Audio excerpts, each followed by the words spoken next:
الله وبركاته. الحمد لله وكفى وسلام على حبيبه المصطفى. ما بعد فأعوذ بالله من الشيطان الرجيم. بسم الله الرحمن الرحيم. إن الله وملائكته يصلون على النبي يا أيها الذين آمنوا صلوا عليه وسلموا تسليما.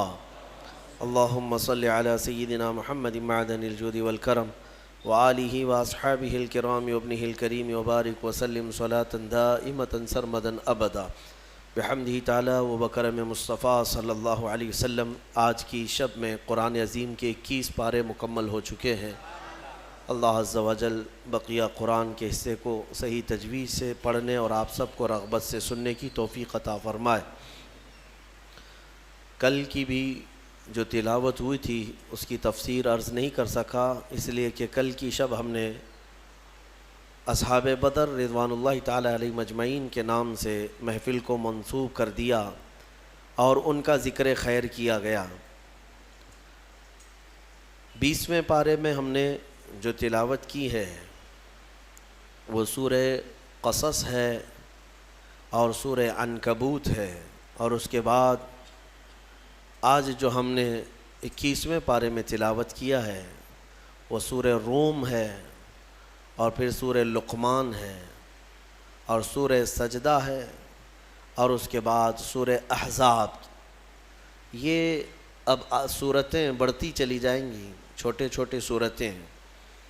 اس میں ساری سورتوں کی بڑی فضیلت ہے. سورہ قصص جو ہے، قصص قصے کی جمع ہے، واقعات. جیسے میں نے سورہ یوسف کے متعلق آپ کے سامنے عرض کیا تھا، اللہ نے فرمایا نحن نقص علیک احسن القصص، ہم آپ پر ایک بہترین قصہ سناتے ہیں. تو قصص کے نام سے یعنی قصوں کے نام سے پوری ایک سورہ ہے، اور اس میں کون سے واقعات بیان کیے گئے ہیں؟ وہ سیدنا موسیٰ کلیم اللہ علیہ الصلوۃ والتسلیم کی پیدائش سے لے کر ان کے نبوت کے معاملات، اور پھر فرعون کے ساتھ ان کی جو مناظرے، مکالمے، مجادلے ہوئے، ان سب چیزوں کے متعلق اس میں بیان کیا گیا ہے. بات ایسی تھی کہ فرعون، ویسے میں آپ کو بتا دوں کہ فرعون کون ہے. فرعون صرف ایک شخص کا نام نہیں ہے. مصر کا جو بھی بادشاہ ہوتا تھا اس کا لقب فرعون ہوتا تھا. تقریباً 18 یا 19 فرعون آئے ہیں. جو بھی بادشاہ ہوتا تھا اس کا لقب تھا یہ فرعون. اکثر لوگ اس کو نام سمجھتے ہیں. فرعون بادشاہ کو کہ وہاں کے مصر کے، اور نمرود عراق کے بادشاہ کو کہا جاتا ہے، اور ملک روم کا جو بادشاہ ہوتا تھا اس کو قیصر، اور ایران کا جو بادشاہ ہوتا اس کو کسریٰ کہا جاتا. یہ بادشاہوں کے لقب ہوا کرتے تھے، نام الگ ہے ان کے. اب جو موسیٰ علیہ السلام کے زمانے کا فرعون تھا وہ بڑا جری تھا، اسے طاقت پر غرور بھی تھا، گھمنڈ بھی تھا. ایسا ہے کہ تقریباً 100 سال تک تو کبھی اس کو سردی بخار بھی نہیں آئے، بیمار کبھی نہیں ہوا. تو آدمی کو جب کوئی تکلیف نہ آئے تو وہ غرور میں بڑھ جاتا ہے، اور اسے ایسا لگنے لگتا ہے کہ میں سب سے پاورفل آدمی ہوں دنیا کا، مجھے کچھ ہو نہیں سکتا. تو یہی فرعون ہے جس نے اپنے زمانے میں یہ اعلان کیا تھا کہ لوگوں میں تمہارا رب ہوں، تمہارا بڑا رب میں ہوں، میری عبادت کرو. بات تو چل رہی تھی، اور لوگوں کو اپنی خدمت پر معمور کرنے کی بجائے اپنی عبادت پر معمور کرتا تھا. ہزاروں لوگ اس کو سجدہ بھی کرتے. ایک دن ایسا ہوا کہ فرعون نے خواب دیکھا، آسمان سے ایک تارا ٹوٹ کر اس کی گود میں گرا یا اس کے محل پہ گرا، اور پھر آگ لگ گئی اس کے محل میں. وہ گھبرا کر کے اٹھا. صبح نجومیوں کو، کاہنوں کو بلایا کہ اس خواب کی کوئی تعبیر صحیح بتا دے. بہتوں نے الگ الگ تعبیریں بتائی. پھر جو بڑے ماہر نجومی تھے انہوں نے کہا کہ اس خواب کی تعبیر یہ ہے کہ بنی اسرائیل خاندان میں ایک بچہ پیدا ہوگا جو تیری سلطنت کو ہلاک کر دے گا، تیری سلطنت کے ہلاک کرنے کا باعث بنے گا. خواب کی تعبیر سننے کے بعد شاہی فرمان جاری کر دیا اس نے کہ بنی اسرائیل میں آج کے بعد جو بھی لڑکا پیدا ہوگا اسے مار دیا جائے گا، کیونکہ وہ بچہ کہیں سلطنت کی ہلاک کرنے والا پیدا نہ ہو جائے. تو یہ اعلان کے بعد بنی اسرائیل خاندان میں جو بھی لڑکا پیدا ہوتا اسے مار دیا جاتا. یذبح ابناءہم ویستحیی نساءہم. قرآن میں ہے، اللہ فرماتا ہے وہ لوگ، یہ فرعون بیٹوں کو ذبح کر دیتا تھا اور لڑکیوں کو زندہ چھوڑ دیتا تھا. 1 سال کے اندر انہوں نے 12,000 بچوں کو ذبح کیا. پیدا ہوتے ہی قتل کر دیتے تھے. لڑکے کو زندہ رہنے کا حق نہیں تھا، صرف ڈر تھا. یہ وہ زمانہ ہے جب موسیٰ علیہ الصلوۃ والتسلیم کی بھی ولادت نہیں ہوئی، ولادت سے پہلے اتنے بچے مارے گئے. پھر اس کے درباریوں نے اس سے ریکویسٹ کیا کہ اگر ایسے سب مار دیے جائیں تو آپ کی خدمت کے لیے بچے کہاں سے ملیں گے، جوان کون ہوگا؟ تو پھر 1 سال مارا جاتا، 1 سال چھوڑا جاتا. جیسے کورونا میں تخفیف دی جاتی ہے نا، ہاں، کہ صبح 6 بجے سے لے کر شام 6 بجے تک پابندی، 6 بجے کے بعد، یا پھر شام کے 6 بجے سے پابندی لگ جاتی ہے. بھائی 24 گھنٹے تو آنا ہی آنا ہے. وہ جو بچہ پیدا ہونا ہے وہ سال بھر یا دوسرے سال کبھی بھی پیدا ہوگا. لیکن اس زمانے کا بھی یہی قانون تھا جو کورونا کا ہے، کہ 1 دن چھٹی اور 1 دن ڈیوٹی. تو 1 سال نہیں مارا جائے گا اور 1 سال مارا جائے گا.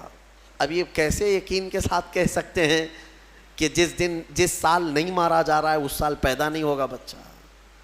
خیر، یہ دنیا کی لاجک ہے، ہمیں نہیں سمجھ میں آتی. یہ ان کی تھیوری ہے، ہمیں نہیں سمجھ میں آتی. سیٹرڈے سنڈے کو کیوں چھٹی ہوتی ہے کورونا کی، یا پھر رات کے بعد کیوں پابندی ہوتی ہے، ایک الگ مسئلہ ہے. تو 1 سال چھوڑا جاتا، 1 سال مارا جاتا. اتفاق ایسا کہ جس سال مارا جانے والا تھا اسی سال موسیٰ علیہ السلام کی پیدائش ہوئی. ان کی ماں حاملہ تھیں اور پیدا ہونے کا وقت جب قریب آیا تو اللہ تبارک و تعالیٰ جسے جہاں چاہے بچائے، ہاں، جس انداز میں چاہے وہ اللہ تعالیٰ حفاظت فرماتا ہے. تو موسیٰ علیہ السلام کی ماں کے دل میں اللہ نے بات القاء کی کہ تہ خانے میں چلی جائیں. وہ تہ خانے میں گئیں، بچے کی ولادت ہوئی، لڑکا پیدا ہوا. اب وہ گھبرا گئیں کہ یہ سال مارے جانے والا ہے، اور وہ بنی اسرائیل خاندان سے تھیں کہ میرا بچہ مارا جائے گا، قتل کر دیا جائے گا. تو اللہ تبارک و تعالیٰ نے ان کے دل میں یہ بات القاء کی کہ ایک صندوق لے لو لکڑی کا، اور اس میں اس بچے کو ڈال کر دریا میں بہا دو. بھلا کوئی ماں کیسے بہائے گی؟ لیکن اللہ تعالیٰ فرماتا ہے وَرَبَطْنَا عَلَىٰ قَلْبِهَا، ہم نے ان کے دل کو مضبوط کر دیا تھا. جب اللہ تعالیٰ کسی کے دل کو مضبوط کرتا ہے تو بڑے بڑے کام کر جاتا ہے. ان کی ماں صندوق میں رکھ کر کے بچے کو ایک دریا کے کنارے ڈال دیتی ہیں، بہا دیتی ہیں، اور اپنی بڑی بیٹی کو کہتی ہیں کہ دیکھتے رہنا یہ صندوق کہاں جاتا ہے. موسیٰ علیہ السلام کی جو بڑی بہن تھیں وہ دیکھتی ہوئی جا رہی تھیں اس صندوق کے پیچھے. صندوق بہتے بہتے بہتے ایک باغیچے کے کنارے لگا. وہ باغیچہ فرعون کا ہی تھا، اور فرعون کی بیوی وہاں پر ٹہلنے کے لیے شام کے وقت آیا کرتی تھی. جب وہ اپنی کنیزوں کے ساتھ وہاں آئی تفریح کے لیے تو ایک صندوق کو اپنے باغیچے کے کنارے لگا ہوا دیکھا. اٹھانے کے لیے کہا، اٹھایا گیا تو نہایت ہی خوبصورت بچہ. اللہ تعالیٰ نبیوں کو خوبصورتی دیا ہی ہوتا ہے. فرعون کے گھر میں کوئی بچہ نہیں تھا، اولاد نہیں تھی. تو فرعون کی بیوی نے اٹھا لیا اور کہا کہ لاؤ یہ بڑا خوبصورت بچہ ہے، حسین بچہ ہے، اور اپنے محل لے آئی. فرعون سے کہا کہ آج سمندر میں، دریا میں بہتا ہوا ایک بچہ کنارے پر آ لگا، میں نے اس کو اٹھا لیا ہے. فرعون نے کہا کہیں یہ بچہ تو نہیں جو میری سلطنت کو ہلاک کرنے کا سبب بنے گا. بیوی نے کہا ایسا کیسے ہو سکتا ہے، وہ تو بنی اسرائیل خاندان میں پیدا ہوگا، یہ تو کسی دریا سے بہتا ہوا آیا ہے، پتہ نہیں کون سے ملک سے آیا، کہاں سے آیا. تو بہرحال اس کی بیوی نے یہ کہا کہ اس کو مت مارو، لا تقتلوه عسى ان ينفعنا او نتخذه ولدا، قریب ہے کہ ہم اس سے فائدہ اٹھائیں گے یا اس کو بیٹا بنا لیں گے. بیوی کی بات پر راضی ہو گیا. فرعون جو ہے بیگم کی بات پر آ گیا اور اس کے بعد رکھ لیا بچے کو. اسی لیے کہا جاتا ہے عورتوں کے مشورے بہت ہی قیمتی ہوتے ہیں. بہرحال عورت کے مشورے پر عمل کرتے ہوئے اس نے رکھ تو لیا بچے کو. اب پرورش کی جب بات آئی، بچے کو دودھ پلانا ہے، تو دایاؤں کو بلایا گیا. شاہی خاندان میں بچے کی پرورش ہو رہی ہے، بہت ساری عورتیں آئیں، دودھ پلانے کی کوشش کرتی رہیں، موسیٰ علیہ السلام کسی کا دودھ نہیں پکڑتے تھے۔ ان کی بہن وہیں کھڑی تھی، اس نے کہا کہ میں ایک دایا کو جانتی ہوں جس کا دودھ ہر بچہ پی لیتا ہے۔ اس سے کہا گیا کہ بلا لاؤ۔ وہ جا کر اپنی ماں کو بلا لائی، اپنی ماں کو لے آئیں، اور ان کی ماں آئیں، موسیٰ علیہ السلام کو اپنے سینے سے لگائی تو دودھ پینے لگ گئے۔ تو سب میں یہ بات مشہور ہو گئی کہ یہ یہاں کی مشہور دایا ہے، اور یہ خاندان کے اندر رہے گی، شاہی خاندان میں، محل میں رہے گی، اور بچے کو پلانے کی اجرت بھی دی جائے گی، اجرت بھی دی جائے گی۔ فرعون کے گھر میں پرورش بھی، اور انہی کی ماں سے دودھ بھی پلانا، پھر پلس اس کی اجرت بھی دلانا، یہ شان ہے رب ذوالجلال کی۔ وہ جہاں چاہے جیسے چاہے پرورش فرمائے، حق کی حفاظت کرنا یہ مولا کی شان ہے۔ حق کی حفاظت وہ ہر زمانے میں کرتا رہتا ہے۔ اسی لیے کہا گیا ہے کہ اللہ تبارک و تعالیٰ جس چراغ کی حفاظت فرمائے، بڑی بڑی آندھیاں اس کو نہیں بجھا سکتی، اور جس کو بجھانا چاہے سارے انتظامات کے بعد بھی منٹوں میں اسے گل کر دیتا ہے۔ خیر، موسیٰ علیہ السلام فرعون کے گھر میں پرورش پاتے رہے۔ جب آپ کی عمر 2 سال کے قریب کی ہوئی، فرعون اور اس کی بیوی بیٹھے ہوئے تھے، موسیٰ علیہ السلام کھیلتے کھیلتے گود میں آئے اور فرعون کی داڑھی پکڑ کر اس کے منہ پہ تماچا لگا دیا۔ پہلی مرتبہ کسی نے بادشاہ کے منہ پر تماچا جڑا ہے تو بیٹا گھر کا، لیکن فرعون کو پہلی مرتبہ وہ زناٹے دار جو تھپڑ لگا، ہو سکتا ہے تارے نظر آ گئے ہوں، وہ گھبرا گیا، کہا کہ یہ بچہ ایسا کیسے مجھے مار سکتا ہے، ہاتھ کیسے اٹھا سکتا ہے۔ دسترخوان سے اٹھ گیا اور کہا اپنی بیوی سے، بیگم مجھے لگتا ہے یہی وہ بچہ ہوگا، یہی بچہ ہوگا جو سلطنت کے ہمارے خلاف جائے گا۔ پھر بیگم نے کہا ایسا کیسے ہو سکتا ہے، بچہ ہے، چھوٹا ہے، اور لاڑ پیار میں بچے ماں باپ کے ساتھ اس طرح کی حرکتیں کرتے ہیں۔ فرعون نے کہا نہیں، مجھے چیک کرنا ہے، یہ بچہ جاندار ہے، جانکار ہے، یہ جانتا ہے۔ تو پھر موسیٰ علیہ السلام کا وہاں پر امتحان لیا گیا۔ فرعون کی بیوی بچانے پر لگی ہوئی تھی۔ فرعون نے کہا کہ ٹھیک ہے، دیکھتے ہیں یہ کہ بچے کو سمجھ ہے یا نہیں ہے۔ امتحان کے لیے بیگم نے کہا ایک کام کرو، ایک برتن میں آگ کے انگارے دہکتے ہوئے کوئلے وہ بھی لائے جائیں، اور ایک برتن میں سفید پھول لائے جائیں۔ اگر بچہ عقل مند ہوگا تو پھولوں کو پکڑے گا، نہیں تو پھر یہ لال چیز کی طرف بچوں کا ہاتھ زیادہ جاتا ہے، آگ دیکھے گا۔ کہا ٹھیک ہے، یہ آزمائش کی جائے گی۔ ایک برتن میں آگ کے لال سرخ انگارے کوئلے لائے گئے، اور ایک برتن میں پھول لائے گئے، دونوں رکھے گئے۔ موسیٰ علیہ السلام کیا، ہر نبی ماں کے پیٹ سے ہی ہر چیز کو جانتے ہیں، اللہ تعالیٰ انہیں علم بھی نوازا ہے۔ موسیٰ علیہ السلام کو بلایا گیا، 2 سال کی عمر ہے کہ بچے ان دونوں میں سے کوئی چیز اٹھا لو۔ تو موسیٰ علیہ السلام کا ہاتھ پھولوں کے برتن کی طرف ہی بڑھنے لگا۔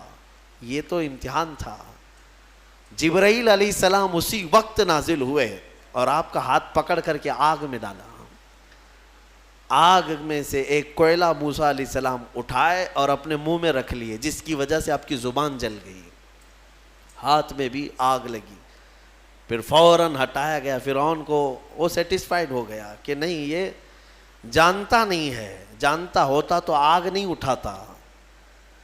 بہرحال موسیٰ علیہ السلام کو اس آگ کے کوئلے کے زبان پر رکھنے کی وجہ سے زندگی بھر اس کا اثر رہا، زبان میں زندگی بھر اثر رہا۔ پھر جوانی آئی موسیٰ علیہ السلام کی، اسی گھر میں پرورش پاتے ہوئے۔ پھر آپ وہاں سے نکلے اور آپ کی ماں نے آپ کو ساری چیزیں بتا دیں کہ ہم بنی اسرائیل سے ہیں، نبیوں کا خاندان ہے، اللہ تبارک و تعالیٰ کی عبادت پر ہم ہیں، اور فرعون ظالم ہے اور وہ اپنی پرستش کرواتا ہے، اپنی عبادت کرواتا ہے، لہذا ہم فرعون کے خاندان سے نہیں ہیں۔ تو موسیٰ علیہ السلام جوان ہونے کے بعد ان تمام سچویشن کو سمجھ چکے تھے، سارے حالات کو۔ ایک بار ایسا ہوا کہ موسیٰ علیہ السلام اپنی بستی سے باہر کی طرف جا رہے تھے، 2 لوگوں کو لڑتے ہوئے دیکھا۔ ایک بنی اسرائیل کا تھا، ان کے خاندان کا تھا، ایک فرعون کے خاندان کا تھا، یعنی فرعون کا جو خاندان تھا عمالقہ ان کو کہتے ہیں، اور ان کو قبطی کہا جاتا ہے آج بھی مصر میں.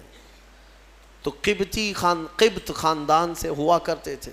تو ان کا ایک آدمی اور ان کے خاندان کا ایک آدمی لڑ رہے تھے. تو ان کے خاندان کا جو آدمی تھا وہ پکارا موسیٰ علیہ السلام، ہائے ہائے میں مرا جا رہا ہوں، مجھے بچا لو موسیٰ، مجھے بچا لو. موسیٰ علیہ السلام آئے، دیکھا دونوں جھگڑ رہے ہیں. ایک تو اپنے خاندان کا تھا بنی اسرائیل، ویسے بھی بنی اسرائیل پر اس وقت بڑا ظلم کیا تھا فرعون نے. تو موسیٰ علیہ السلام نے موقع پاتے ہی، یعنی وہ فرعونی تھا، ایک گھونسا لگایا اس کو، ایک گھونسا اس کو لگایا، وہ زمین پہ گرا اور مر ہی گیا، ختم ہی ہو گیا. نبی کا پنجہ لگایا نا، نبی کے ہاتھ سے ایک مار کھایا اور مر گیا. فَوَكَزَهُ مُوسَىٰ فَقَضَىٰ عَلَيْهِ، قرآن میں ہے کہ ایک گھونسا لگایا اور اس کا کام تمام کر دیا موسیٰ علیہ السلام.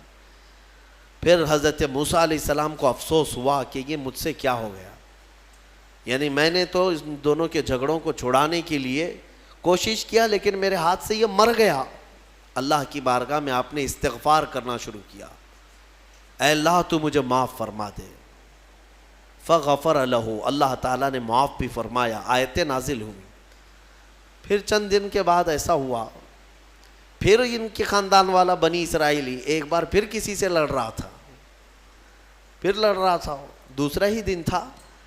موسیٰ علیہ السلام کو پھر آج اس نے پکارا. تب موسیٰ علیہ السلام نے کہا غلطی تو تیری ہی ہے، کل بھی تو ہی لڑ رہا تھا، آج بھی تو ہی لڑ رہا ہے، یعنی روز تو نے پیشہ بنا لیا لڑنے کا. تو موسیٰ علیہ السلام اپنا پنجہ لے کر اسی کی طرف آنے لگ گئے ہیں، یہ جو اسرائیلی تھا. تو وہ ڈر گیا، اس کو پتا تھا کہ کل کیا ہوا ہے، ایک گھونسا کھانے کے بعد ہوتا کیا ہے. تو چیخنے لگا، اتريد ان تقتلني كما قتلت نفسا بالامس، موسیٰ کیا تو مجھے بھی ویسے ہی قتل کرنا چاہتا ہے جیسے کل تو نے قتل کیا تھا. یہ کہتے ہوئے وہ جھگڑا چھوڑ کر بھاگ گیا. اب بھاگ کر جا کر فرعون کے خاندان والوں کو، بلکہ فرعون کو سب بتا دیا کہ موسیٰ بنی اسرائیل سے ہیں، اور ایک فرعونی کو، ایک تمہارے خاندان والے کو کل موسیٰ نے قتل کیا ہے. تو معاملہ بڑا بگڑ گیا. فرعون کے دربار میں یہ سب اس نے چغلی کیا. بتاؤ وہ کون تھا؟ بنی اسرائیل خاندان سے، موسیٰ علیہ السلام کے خاندان کا تھا، اور فرعون کے ہاں چغلی کیا ہے انہی کی. ہاں، اسی لیے کسی نے کہا نا ہماری کشتی وہیں ڈوبی جہاں پانی کم تھا. اکثر یہ دیکھا گیا ہے کہ درخت کو جس چیز سے کاٹا جاتا ہے ہوتی لوہے کی کلاڑی ہے، لیکن اس کو پکڑنے والی جو مٹھی ہوتی ہے وہ بھی لکڑی کی ہوتی ہے، لکڑی کی ہوتی ہے. اور لکڑی سے بڑے بڑے درختوں کو کاٹ دیا جاتا ہے. اور اسی لیے کسی دانشور نے یہ بھی کہا ہے ماچس کی تلیاں بھی بہت چھوٹی چھوٹی لکڑیوں سے ہی بنتی ہیں، لیکن وہ بڑے بڑے درختوں کو جلا سکتی ہیں. آپ اندازہ یہ کریں کہ اکثر اس دنیا میں دھوکہ یا اپنے لوگوں کے ذریعے سے پہنچتا ہے، اور یہ بڑا دھوکہ ہوتا ہے، یہ بڑا دھوکہ ہوتا ہے. ایمان والوں کو بھی آج تک جس چیز کا سب سے بڑا نقصان اٹھانا پڑا ہے وہ جماعت کے اندر موجود منافقین سے، غداروں سے، منافقین سے، ہر زمانے میں. اس لیے کہ یہ چوہے پتہ نہیں چلتے، گھر کے اندر ہوتے ہیں، ساتھ اٹھتے بیٹھتے ہیں، ساری چیزوں کی خبر دیتے ہیں. میرے عزیزوں، ان تمام چیزوں کے سلسلے میں بہت مرتبہ کہہ چکا ہوں، آج بھی میں یہ عرض کرتا ہوں مولا کی بارگاہ میں کہ اے مولا، سب سے پہلے تو ہماری جماعت میں موجود ان غداروں اور منافقین کو بے نقاب کر انہیں ہلاک و برباد فرما، جن کے ذریعے سے اسلام اور مسلمانوں کو بڑا نقصان ہے، بڑا نقصان ہے. ہمارے حضرت فرمایا کرتے تھے کہ اللہ تبارک و تعالیٰ کافروں پر کبھی بھی مسلمانوں کو غلبہ نہیں دیتا، کبھی نہیں دیتا، مگر یہ کہ کسی مسلمان کے ذریعے سے ہی وہ کافروں پر، مومنین پر غلبہ حاصل کر لیتے ہیں. ہاں، یہ چیزیں دیکھنے کو ملتی ہیں کہ تمہارے گھروں کے پتے وہی لوگ بتاتے ہیں جو آس پڑوس میں ہوا کرتے ہیں. آؤ دوسروں کو بلا کر کے لا کر کے دکھاتے ہیں کہ یہ ان کا گھر ہے، یہ فلاں کا گھر ہے، یہاں سے اٹھائیے، آپ یہاں سے لے جائیے۔ مومنین کی خبر گیری کرنے والے جو منافق صفت ہوتے ہیں، ان کے لیے بڑا دردناک عذاب ہے۔ ان المنافقین فی الدرک الاسفل من النار، بے شک منافق جہنم کے سب سے نچلے حصے میں رہیں گے۔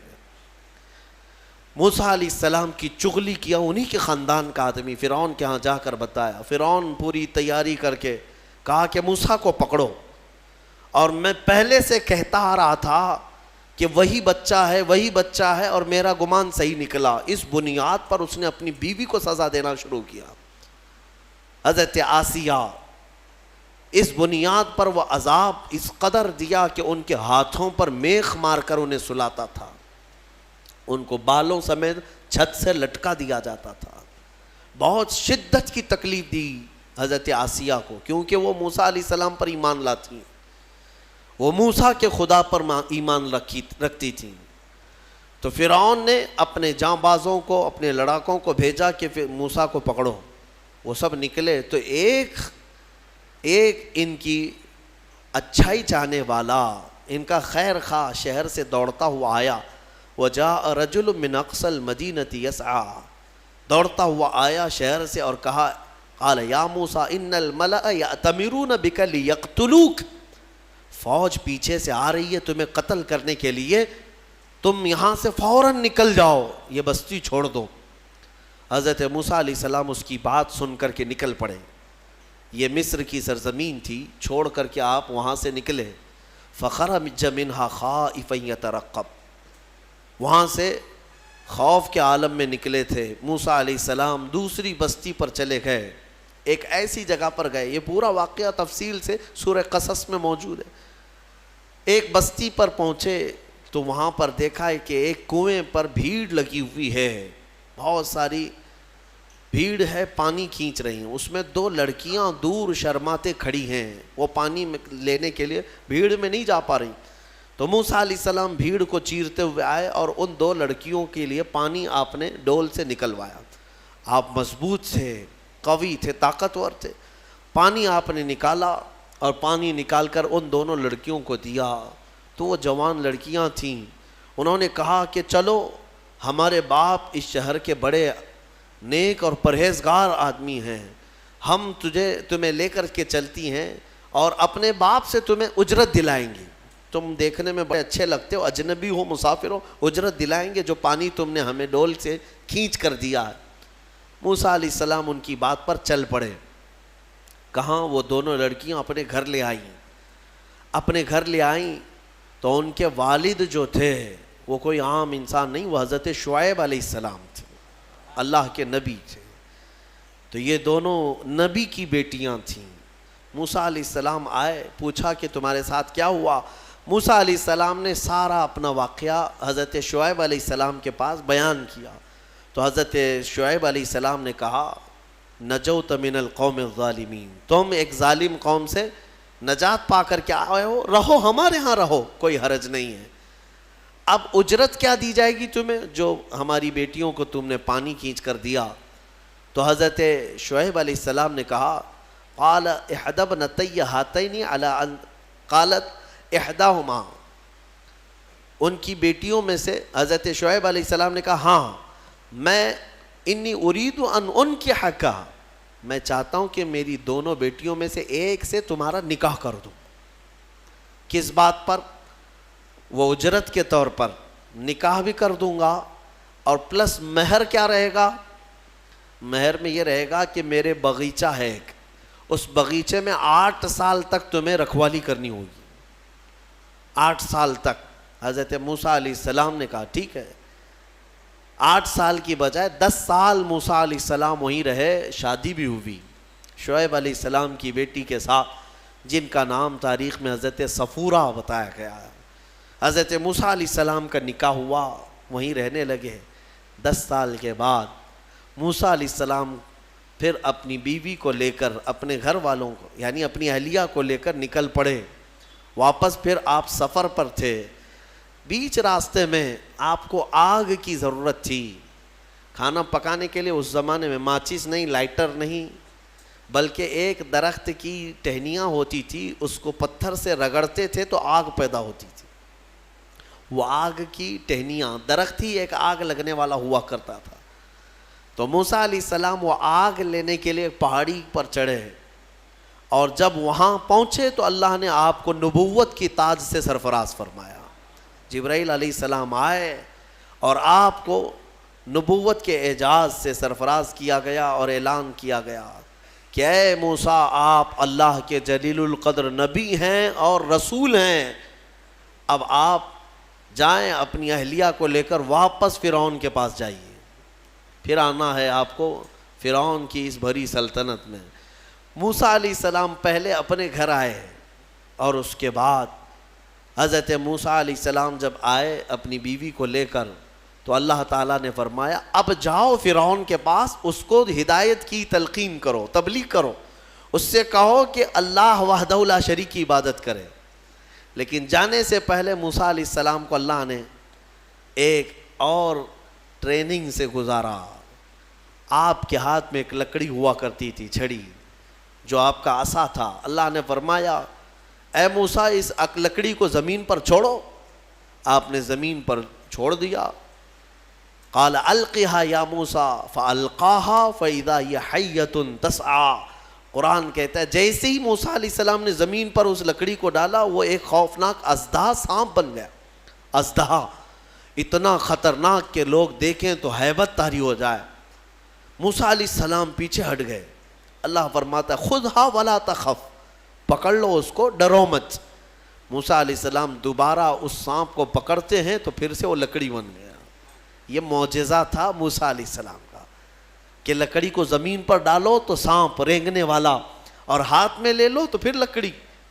دوسرا معجزہ تھا آپ کا کہ حضرت موسیٰ علیہ السلام سے کہا گیا وَضْمُمْ يَدَكَ إِلَى جَنَاحِكَ تَخْرُجْ بَيْضَاءَ مِنْ غَيْرِ سُوءٍ. آپ اپنے ہاتھ کو، مٹھی کو اپنے جیب میں ڈالو. ادخل یدک فی جیبک. آپ اپنے جیب میں اپنی مٹھی کو ڈالو، ہاتھ کو، اور جب ہاتھ جیب میں ڈال کر باہر نکالتے تو پورے ہاتھ میں سورج سے زیادہ روشنی چمکتی تھی. ہاتھ یوں کریں تو بہت تیز روشنی کہ رات کے وقت اگر آپ ہاتھ نکالیں تو پورا اجالا ہو جائے. یہ دوسرا معجزہ تھا حضرت موسیٰ علیہ السلام. یہ دو معجزے دے کر اللہ نے بھیجا فرعون کے پاس، جاؤ اور اس کو ایمان کی دعوت دو. اور حضرت موسیٰ علیہ السلام گئے فرعون کے مقابل میں. فرعون سے کہا میں واپس آ چکا ہوں اور میں اللہ کا نبی ہوں، اللہ کا رسول ہوں. فرعون نے کہا کون سے خدا کی عبادت کرتے ہو، کون ہے تیرا خدا؟ موسیٰ علیہ السلام نے فرمایا کہ میرا رب پورے کائنات کو پالنے والا ہے، جو تجھے بھی پیدا کیا مجھے بھی پیدا کیا، آ جا اس کی عبادت کی طرف. فرعون نے پوچھا تیرے پاس کیا نشانی ہے؟ حضرت موسیٰ علیہ السلام نے اپنی نشانیاں بتائی. اس کے بعد فرعون نے کہا یہ تو جادو ہے، موسیٰ تو 10 سال جادو سیکھ کر کے آیا. تو موسیٰ علیہ السلام نے فرمایا اگر یہ جادو ہے تو تیرے سلطنت میں جتنے جادوگر ہیں سب کو بلا لے، مقابلہ کیا جائے.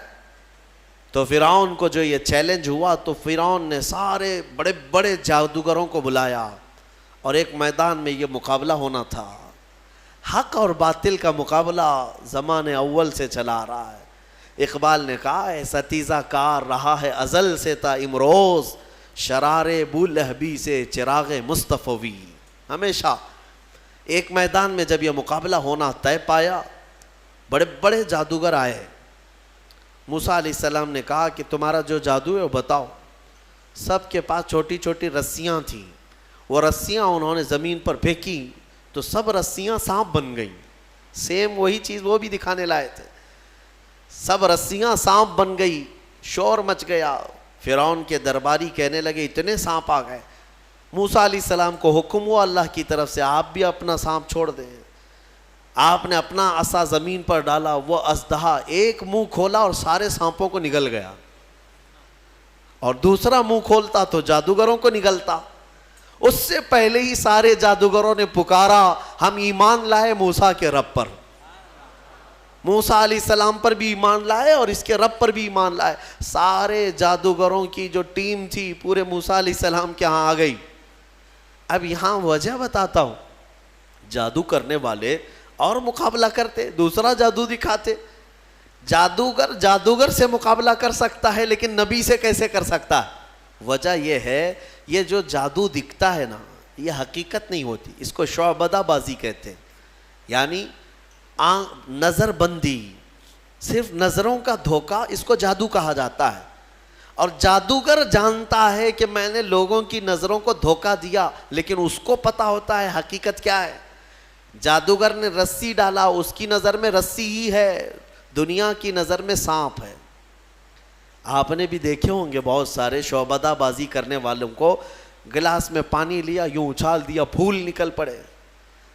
ہاں, اور بہت سارے, ارے جیب میں سے انڈا نکالا, کبوتر بنا دیا, 1 2 3 4 کبوتر اڑانے لگے. یہ تو ڈکوسلا ہے, آستینوں میں چھپے ہوئے کبوتر ہوتے ہیں. لیکن باضابطہ جو شعبدہ بازی ہوتی ہے, یعنی نظر بندی, وہ اس طرح سے کی جاتی ہے. یوں ہاتھ اٹھائے اور میں یوں تمہارے سامنے سکے پھینک دیا, سونے کے سکے پھینکتے جا رہا ہوں, لیکن تم میں سے سارے لوگوں کو سکے نظر آ رہے ہیں. محفل ختم ہونے کے بعد ایک بھی سکہ ملتا کسی کو نہیں, اور نہ ہی جادوگر کو ملتا ہے. یہ شعبدہ بازی, نظروں کا دھوکہ. اور وہاں جو مقابلے میں آئے تھے موسیٰ علیہ السلام کے, وہ تو دیکھ رہے تھے کہ ہم نے جو رسیاں ڈالی ہیں, ہماری نظر میں رسیاں ہیں لیکن لوگوں کی نظروں میں سانپ ہے. لیکن موسیٰ علیہ السلام نے جو لکڑی ڈالی, وہ جادوگروں کو تو لکڑی دکھنا چاہیے کیونکہ وہ جادو جانتے ہیں, لیکن انہوں نے دیکھا موسیٰ علیہ السلام کی لکڑی لکڑی نہیں رہی, حقیقت میں سانپ بنا ہوا تھا. جادو اور معجزے میں فرق یہی ہے, جادو نظروں کا دھوکہ اور معجزہ حقیقت کی تبدیلی کو کہتے ہیں. حقیقت کی تبدیلی. حضرت موسیٰ علیہ السلام کا یہ معجزہ دیکھتے ہی وہ سارے جادوگر ایمان لے آئے. یہ موسیٰ علیہ السلام کی وہاں سے تبلیغ کا دور شروع ہوا.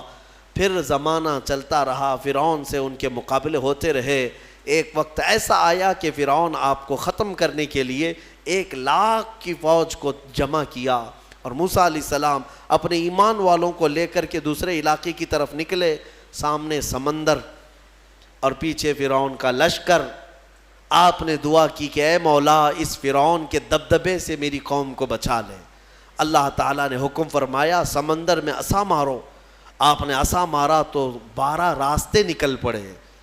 موسیٰ علیہ السلام ان راستوں میں سے نکل کر کے دوسرے کنارے پہنچ گئے. فرعون نے سوچا کہ یہ راستے ہمارے لیے بھی ہیں.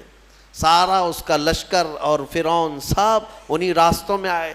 بیچ راستے میں جیسے ہی پہنچے, اللہ نے سمندر کو حکم دیا کہ واپس جیسا تھا ویسے ہو جا. سمندر مل گیا اور ساری فوج آن کے آن میں غرق ہو گئی, ختم ہو گئی.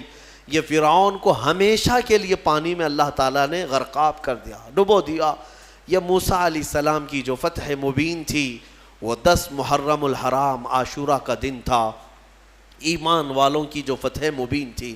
ایک بات یاد رکھیں, اللہ رب العزت جب مدد فرماتا ہے تو کن کن وادیوں سے نکالتا ہے اور کیسی کیسی طاقتوں سے بچا لاتا ہے. آج بھی میں آپ سب سے یہی کہوں گا کہ اگر کوئی آج یہ سمجھتا ہے کہ میں فرعون ہوں تو انتظار کر کہ اللہ موسیٰ بھی بھیجے گا. ہاں, مدد اللہ تبارک و تعالیٰ اہل حق کی نازل فرمائے گا.